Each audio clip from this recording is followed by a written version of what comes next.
welcome to ThinkTech Hawaii. I'm Nicole Hori, and joining me is inventor Dr. Ray Tamura, who was born and raised in Waianae and is now here to tell us about his new technology for improving wind turbines. Welcome to the show. Thank you. I'm glad to be here. So when did you start inventing?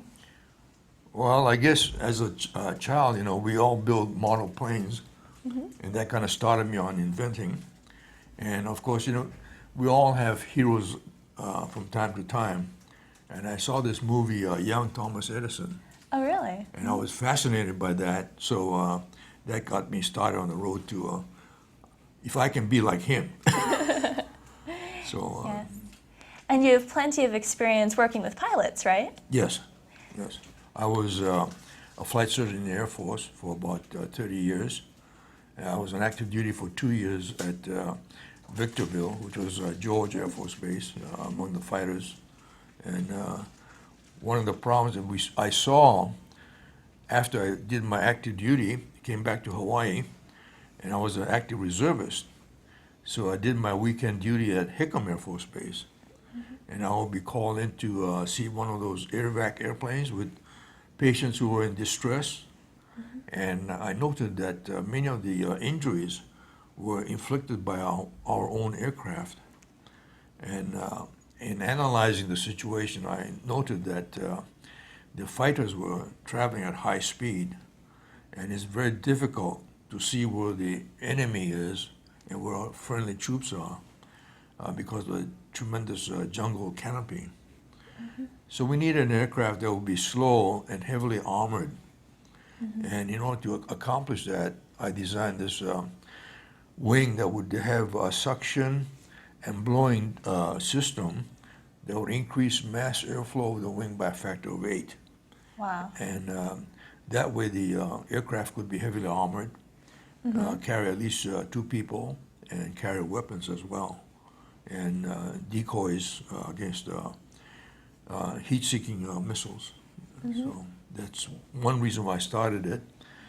And later on, I found out that the helicopters were having a tremendous problem because of the noise.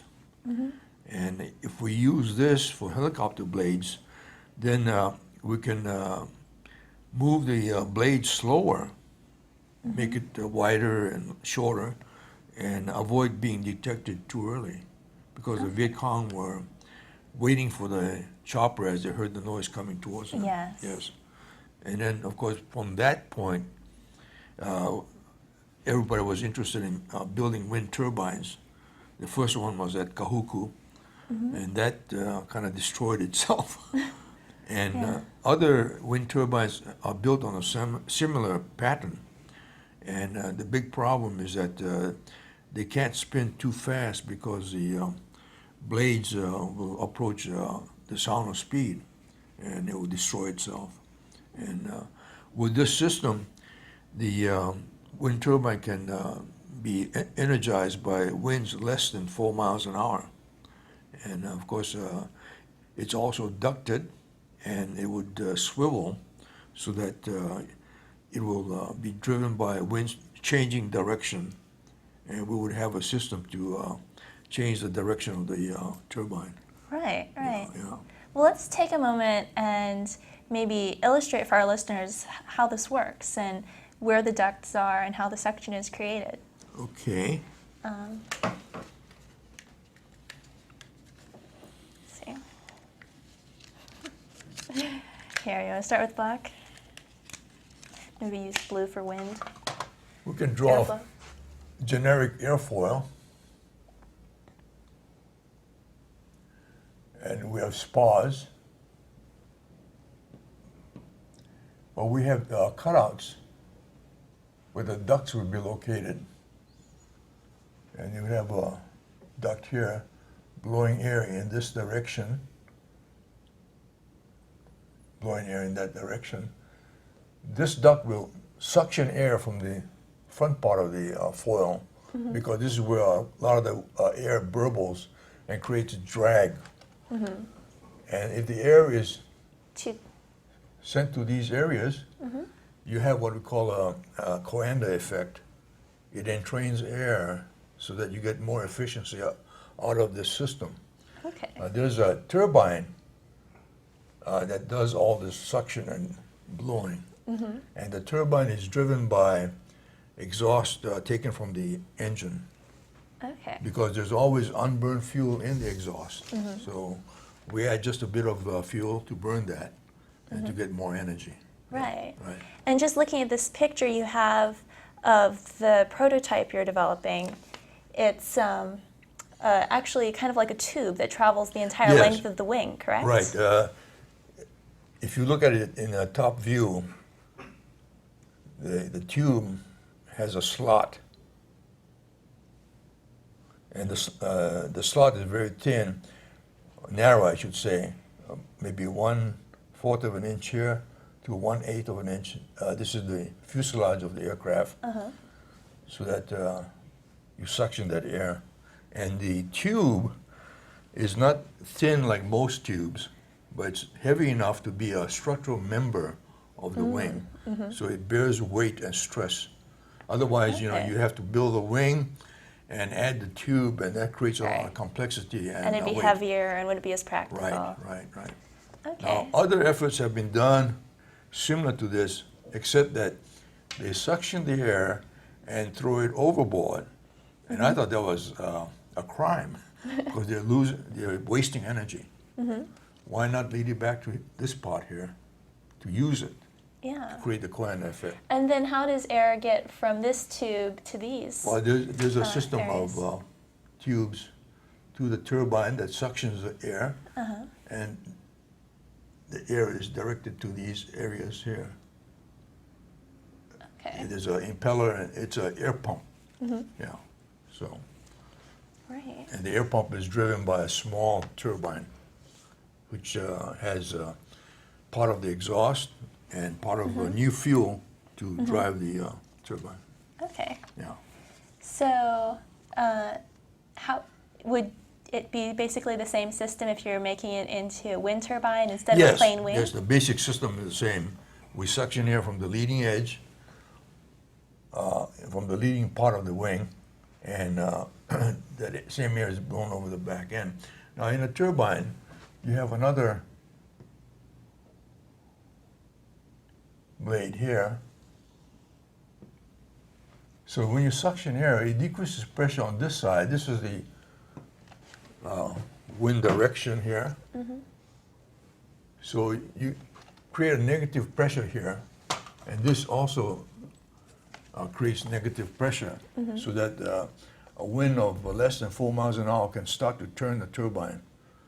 Most turbines cannot turn unless it's a higher speed. Okay. Yeah, so. So, what have you done to make sure that this system is effective and that it works? Well, so far, in the prototype has been stalled right now because I don't have a workshop, and I need help to complete the turbine. Yeah. Yeah, and you said you've thought about working with students to do this, perhaps? Yeah, we could do it with students or anyone that's interested in doing it. Yeah. Yeah. The big problem, of course, is funding to buy the materials, and if you pay the students a fee, that creates a problem. Okay. Yeah. Yes. Well, what work are you looking at doing in the future to do further development then?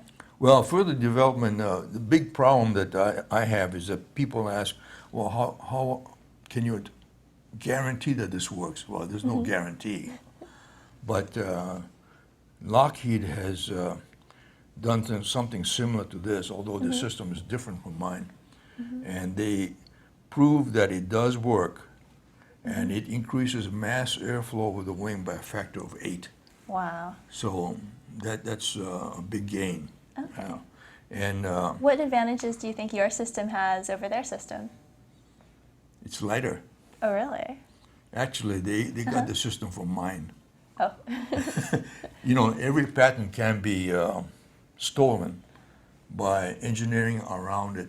I mean, you're an Right. engineer, so you know that can Yeah, be you done, have right? to make sure the patent is very solid Well, to prevent that. It's almost impossible to create a patent that can avoid any kind of encroachment. because you can't sit down and think of everything. Right. But a lot of it's expertise that you have personally, right? Yeah, you know, I have certain trade secrets that can't reveal yet, but that would be part of it, right? Yeah, yeah.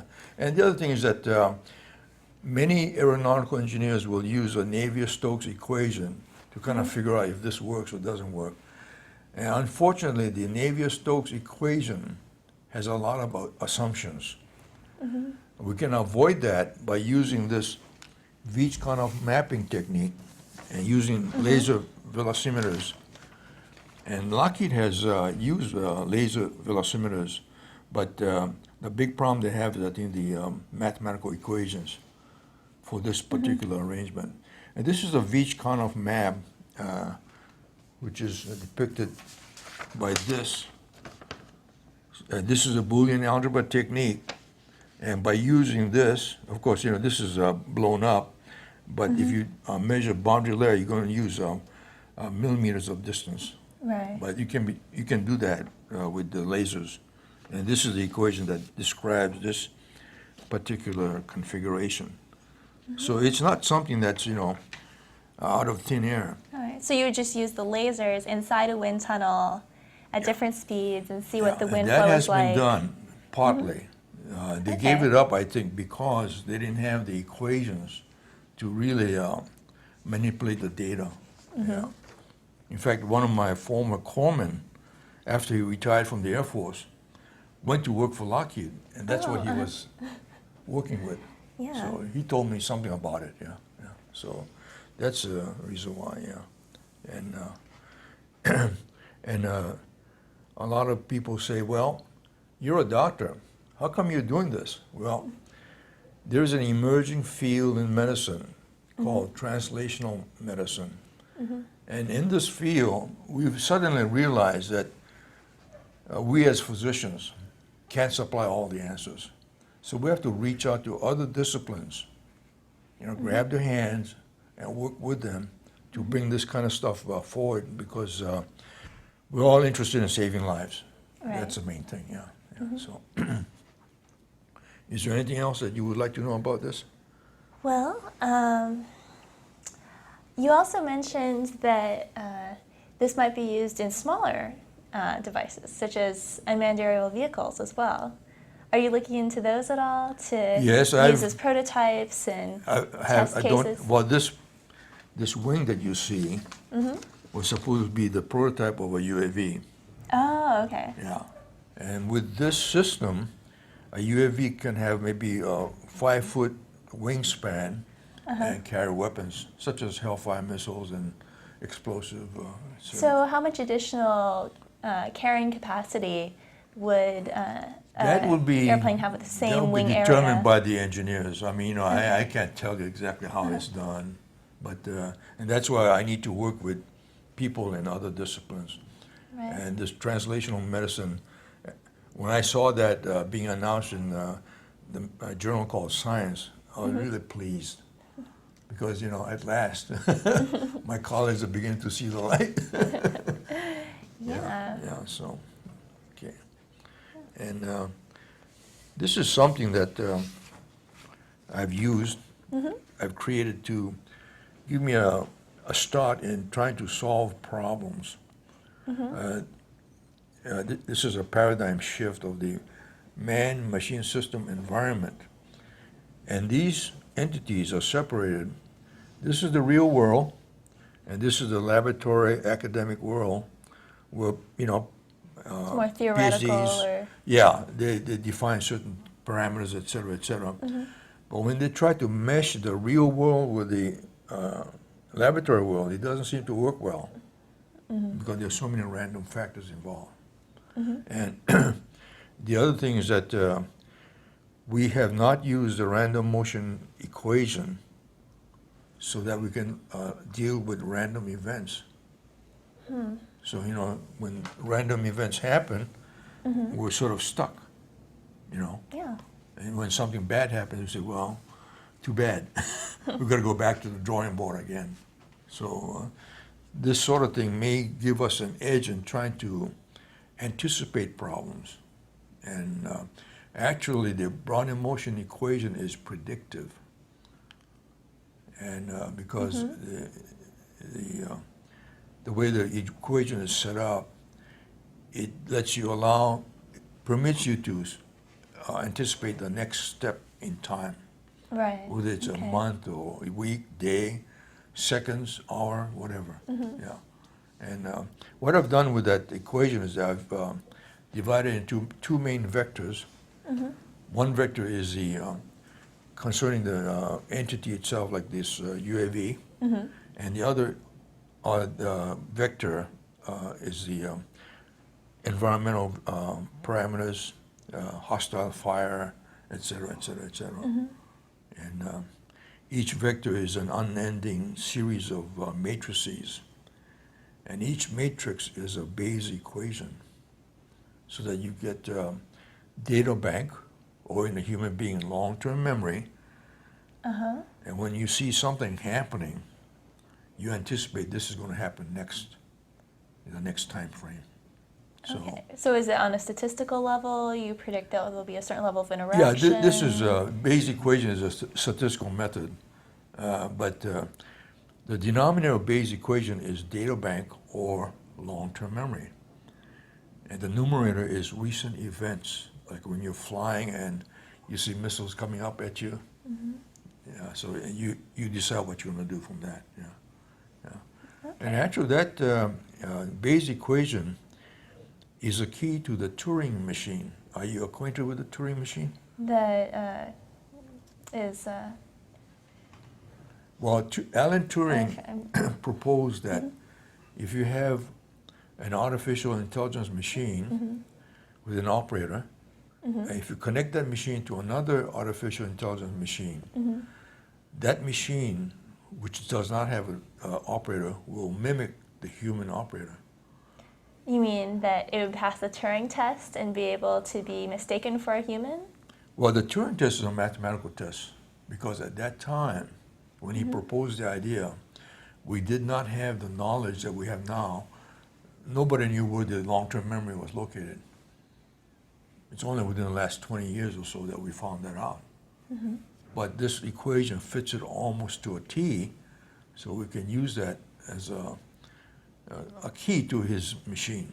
Yeah, Okay. yeah. So, because even the mathematical equations that are used in the Turing test, you have assumptions, right? Because they're assuming the human being is going to do this. It may not.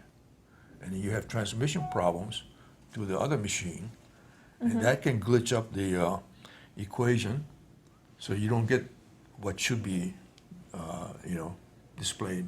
So that's Okay. yeah.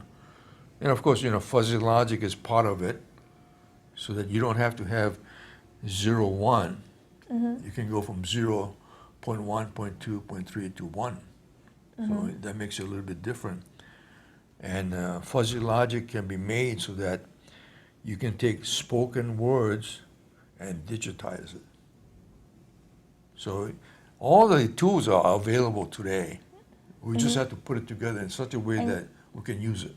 Okay. And you think this will take things from the laboratory setting into the real world and make them possible? Yes, I think that would be possible. Yeah. Okay. Yeah. So. So, what advice do you have for other people who might be interested in inventing? You've gone through a lot of experiences with this. You've gone through the patenting process, you've done the inventions, you've talked to companies about your inventions. I haven't attended any patenting classes. We did have Council of Patent, Inventors Council, I should say, which was run by a semi-retired architect, and he did a lot to keep people together, people who want to invent different things. But he passed away, and after that, it kind of disappeared. Yeah. But we have several patent attorneys here in town, Right. and they're registered with the patent office, so they can kind of advise the potential, inventor what he can do, how to protect himself, Right. and how to generate business. And most of the people that were in this Inventors Council didn't have that motivation to write letters to these companies, because most people don't know where to start. Right. Since I'm in aviation medicine, and I subscribe to Aviation Week, that has a lot of information, and I read the Yes. aviation journals, et cetera, et cetera. Yeah, so that's where the impetus comes from. Yeah, because most of the letters are rejected because I have a problem. You see, being a physician, they can't believe that someone like me would invent something like this. Yeah. So they rejected. Well, you're so close enough to see the need, and Yeah. certainly it'd be neat to have planes that can carry that much more weight and that much more passengers and so forth, If and you- be able to travel at lower altitudes. And If you look at the UAVs that they have today, like the Predator, it has a huge, long wing, primarily to carry the weight. right. And I did write to them, and I showed them my design for UAV with Hellfire missiles. About 3 months later, the Predator was carrying a Hellfire missile. But the problem with the Predator, when you add weight like that, in aircraft design, you have to be careful of the center of gravity. Right. Because if you're not careful, it'll be unstable. In fact, the first batch of Predators in the Middle East, they lost 50% of them. Wow. Not to gunfire, but to the fact that the operator is in Nevada, you see. Yeah. By the time the operator notices the airplane is banking, and he or she sends a correcting command, it's too late. Once you fall off on a wing, you spin down and crash. So, yeah. But Yeah. if they had used something like this, they could have built a shorter wing, because the longer the wing, the more gust and turbulence you capture. So the aircraft is very unstable. So with your system, you would get more power from a given area of wing. It could be smaller then, and Yes. it wouldn't be buffeted around. Well, when there's... the UAV can be carried under the wing of a fighter, one under each wing. Right. And if you have 4 Hellfire missiles and an explosive in the nose, one aircraft can destroy maybe, with a perfect score, 10 other aircraft, 10 enemy aircraft. Oh, right. If it has one in each wing. Yeah. In real life, they use what they call a probability of kill factor, 0.7. So That's still really high. yeah, right. And then, we're running out of money, so we can't buy enough airplanes, right? So this kind of thing can increase your force without spending a huge amount of money. Yeah. Like the F-22 will cost about $100 million Wow. each. So, we can't afford to buy too many of those. And if the other side has 10 times the number of fighters that we have to be very careful how we commit our forces. Yeah. Right. So, yeah. Anyway, again, being a physician, it's a disadvantage because non-physician people in the Air Force can't believe it. So, but we'll see. Yes. Yeah. So, is there anything else that you would like to know about this? Well, I'm wondering personally how it functions at different airspeeds and what different turbine settings would potentially maximize that. Yeah, that has to be done during the development Right. testing phase, yeah. Okay. And of course, that has to be done by these established companies like Lockheed, Boeing, and whoever else is, doing the work, yeah.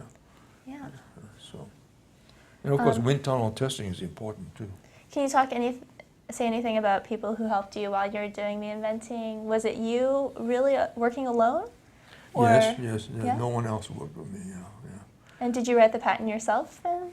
Well, With you this write the workshop? basic patent and you send it to a patent attorney, and he reads it, and he may make comments on it. Right. You submit it for filing. Mm-hmm. Then the examiner at the patent office will read your patent. Mm-hmm. And of course, he's searching the patent office for similar inventions, Right.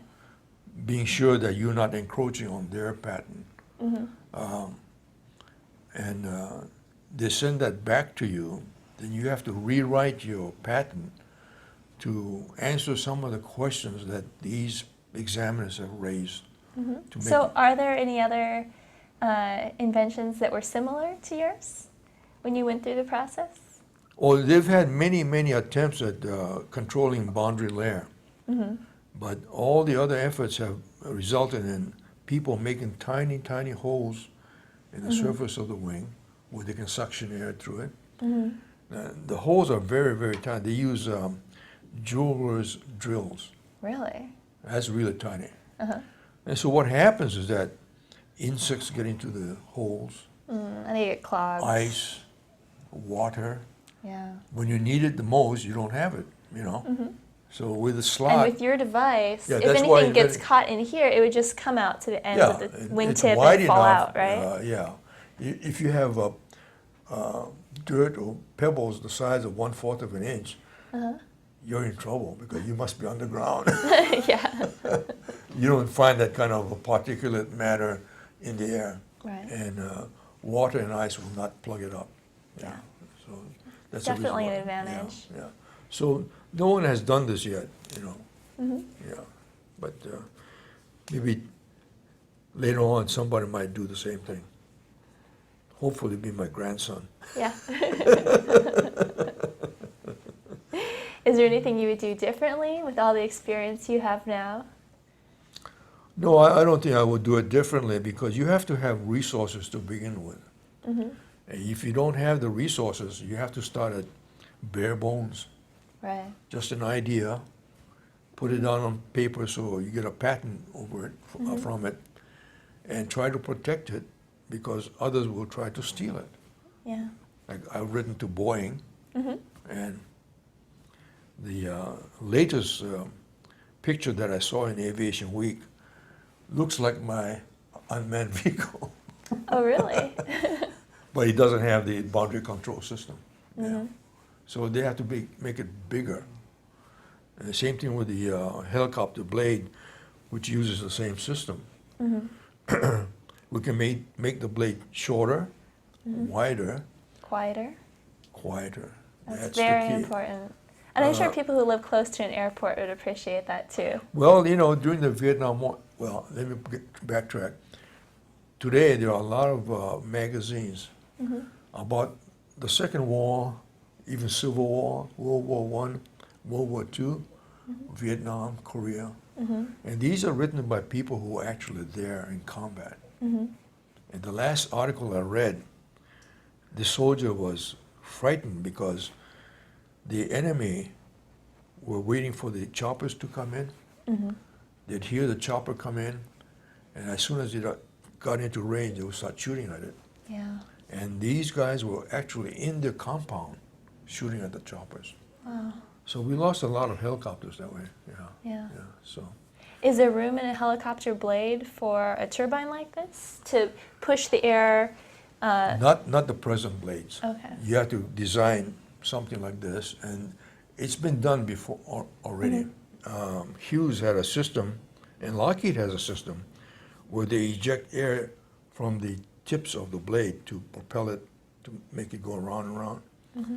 And that kind of system has already been made. They have already invented the valving and the sleeves that allow air to be transferred. Okay. Yeah. So the technology is nothing really new. You know, you just have to put it together in such a way that you accomplish the suction and blowing.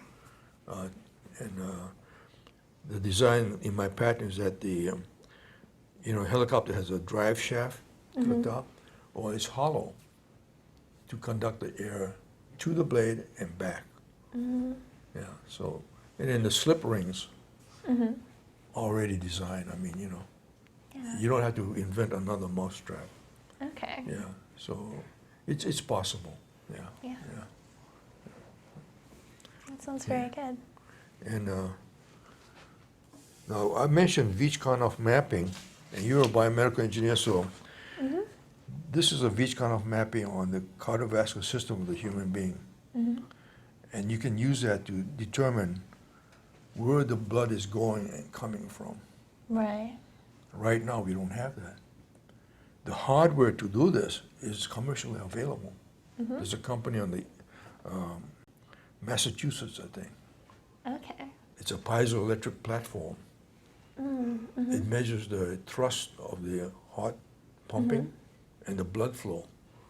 Now, as you know, if you put flow meters, Doppler flow meters here, neck, arm, you can kind of measure where the blood is going. Okay. Where is it accumulating? And right now, we don't have that kind of system. For instance, when we see a patient in cardiac failure, we ask them, how far can you walk? That's very crude, you know? Yeah. So you want to see if blood is collecting somewhere in their body? Yes, yeah. And this can be designed so that when the patient is seated next to your desk, you can measure that on a display. Blood pressure at the same time. Yeah. Yeah. So, you know, there are many things Good possible. Yeah. Now you can go home and think about it as an engineer, right? Of course. Yeah. Well, like, you know, I told my son, I hope my grandson has maybe a year of biomedical engineering. So he can use this kind of stuff when he gets up to that age, you know? Yeah. Very good. Yeah. Okay. Okay. Do you have any suggestions for us? Anything you think we should talk about? I know we've been moving. I feel like I'm crowding you, but No. he's trying to tell us to get closer together. Yeah, okay, I'll get closer. So. So let me suggest that you asked Ray why he does this. My guess is he's not being paid for his time and effort. No. You are being paid. No. Okay. So don't answer me. Okay. Answer Nicole. Okay. Why does he do this? What keeps him going on it? What drives him? This is already a life work. Why? Okay. Well, I guess I've always. Can I ask you? Let her ask him a question. We're Okay. making a tape, Okay. so she has to ask me. Dr. Tamura, I can see that you've put lots and lots of effort into this, and basically it's becoming your life's work. What's driven you and motivated you to pursue this for such a long time? Well, you know, as I said, Thomas Edison has been kind of a hero. And when I saw the movie Young Thomas Edison, and Mickey Rooney acted the part. He was an excellent child actor. And there was one scene where the doctor came to his home. His mother apparently had appendicitis. So they cleared the kitchen table, and the doctor said, I need light. So Thomas Edison brought an end table in front of a tall mirror. In those days, apparently in the kitchen, most homes had a mirror about 5 feet long and about 3 feet wide.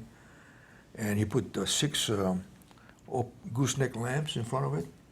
And the light shone on the table, and the doctor was amazed, said, wow. And that image has stayed with me, you know. And the other thing that I was fascinated with is that the telegraph that he became familiar with contained 2 jars of clear liquid. And for many years, I didn't know what it was until I went to college and then found out that with the electromotive series, differences in electron in different kinds of liquids, you have electricity produced, which drives a magnet. And that's what a telegraph is. Inside the telegraph. Yeah. So, you know, and then of I course, didn't realize that either. you know, I used to love to read Popular Science, which had a lot of that kind of stuff. You know. In fact, Popular Science used to advertise that DuPont used to extract gold from seawater. And that really fascinated me. But they had to process 20 tons of seawater to get 1 ounce of gold. Yeah. And in those days, $35 an ounce, you know, it's not profitable. Right. Yeah. So, you know, those kinds of things have kind of driven me in doing this kind of stuff. And in medicine, I see we have a lot of problems. still unsolved, like the vision test we do for pilots. They started to check vision in 1914 because the French were finding out that they were losing more people in training than actual combat. Really? So they started to check them. Some of them were not quite 2020. 2020, yeah. Yeah. And we're still using the same test. This is in 2010, right? So I've devised an instrument that measures dynamic visual acuity that is patterned after what the pilots see outside the windscreen, using pictures of the runway, right? Okay. If you take the edge of the runway and extend it to the horizon, that forms an angle, angle theta. You apply the cosine of that, cosine of theta. You take the first partial derivative, that gives you velocity cues. You take the second partial derivative, that gives you acceleration cues. Wow. The vision test we do today doesn't measure that. But when you actually fly, that's what you're seeing.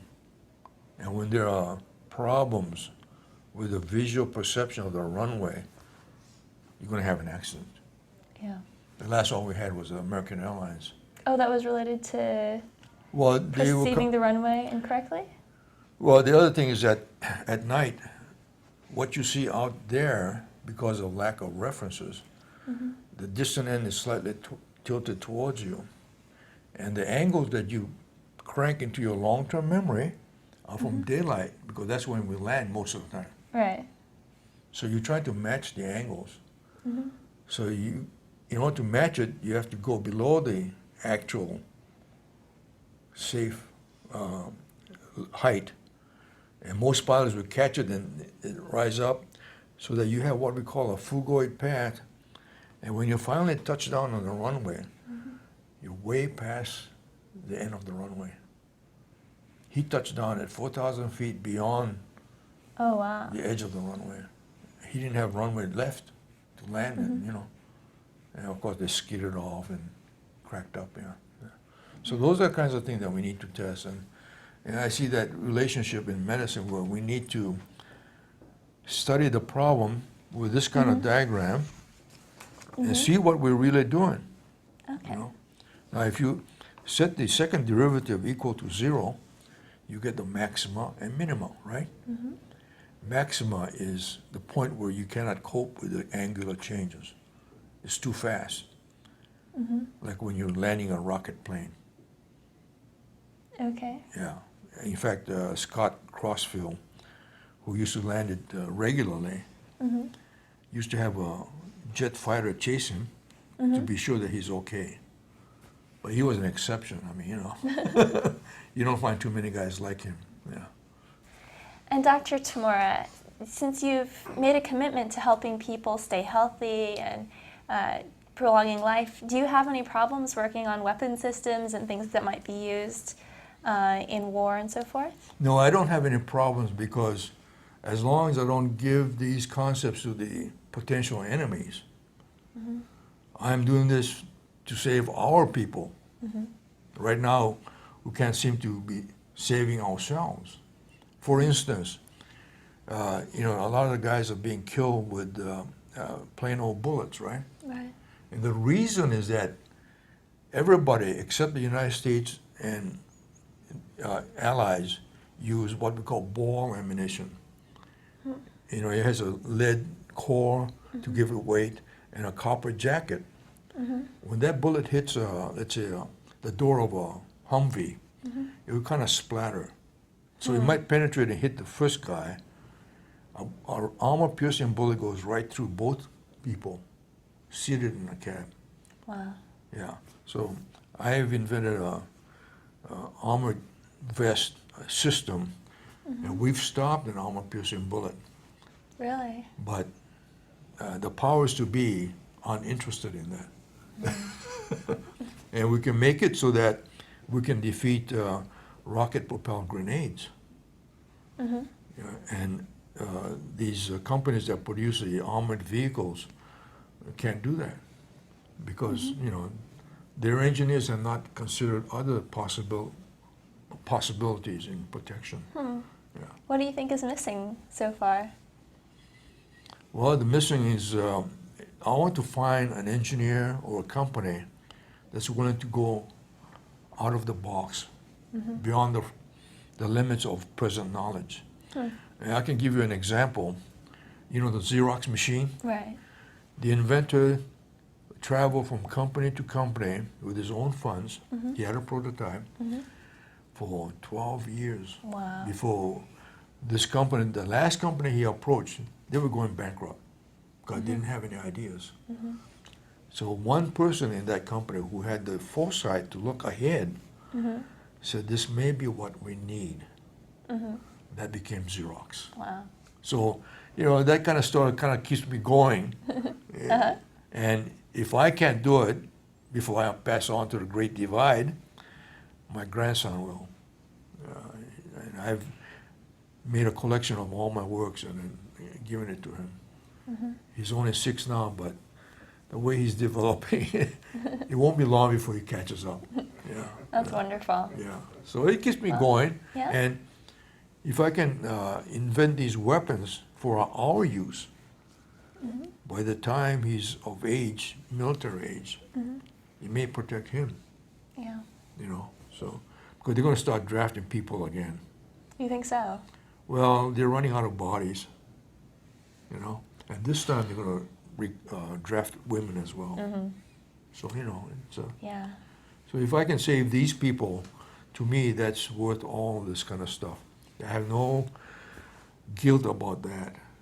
And because, in fact, my second grandson, he was about 3.5.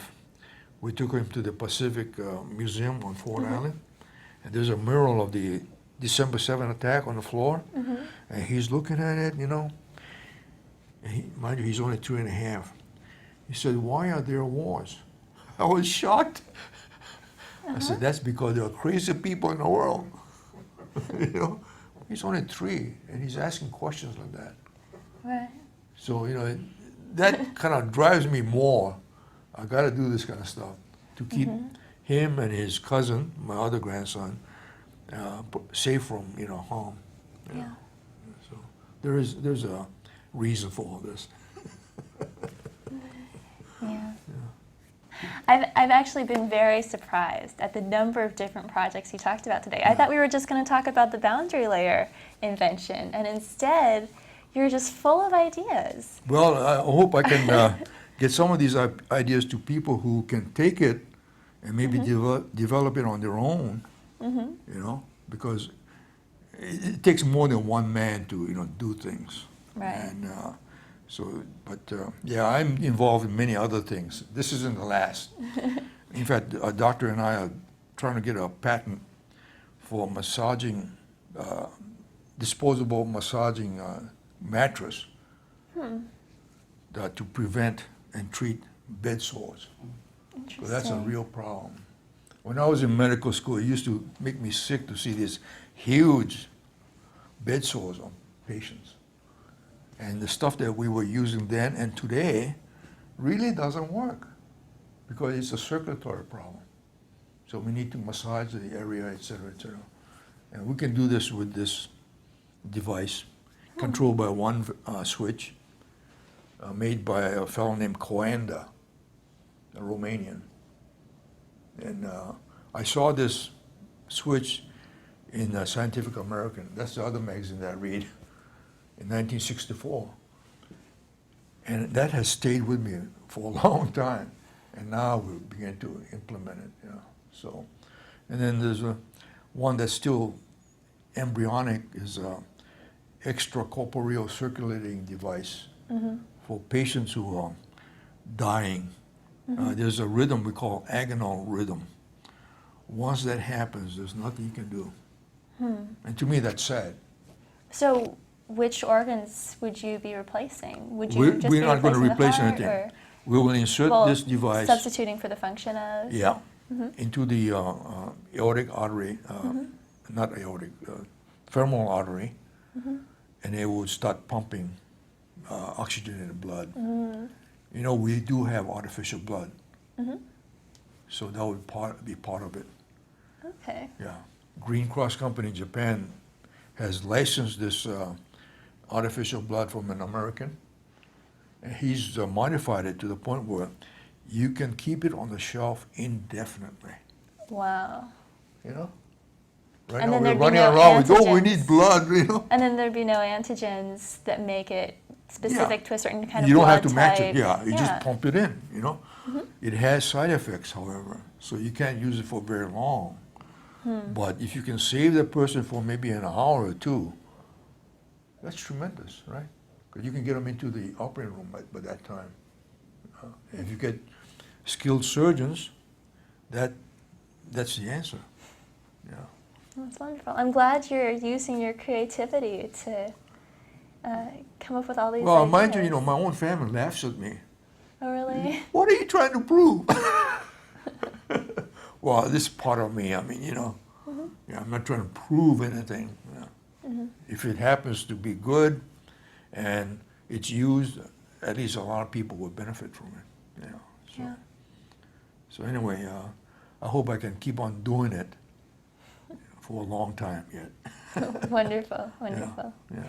So you have other patents in addition to the one for Yes, the yes, airflow? yeah. The modular system for the wings and the helicopter and the visual acuity, and I have a patent for the software engine. Really? That's my most recent one. You know, every software is linear, right? Okay. A, B, C, D. You know, you go from one to the other, right? And it's not predictive. A lot of people think computers are predictive. It's not.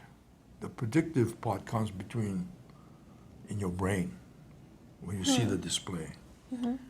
And today's computers cannot take care of random events. I mean, someone writes the software, and maybe there's something that's left out because he or she doesn't know about it. And when that happens, everybody gets An excited. error and Yeah, and then they got to There's a problem. rewrite the software, and that takes time and money. Yeah. So my pattern is nonlinear, non-sequential, and it's predictive because the Brownian motion equation is an integral part of that engine, and so it can be predictive, and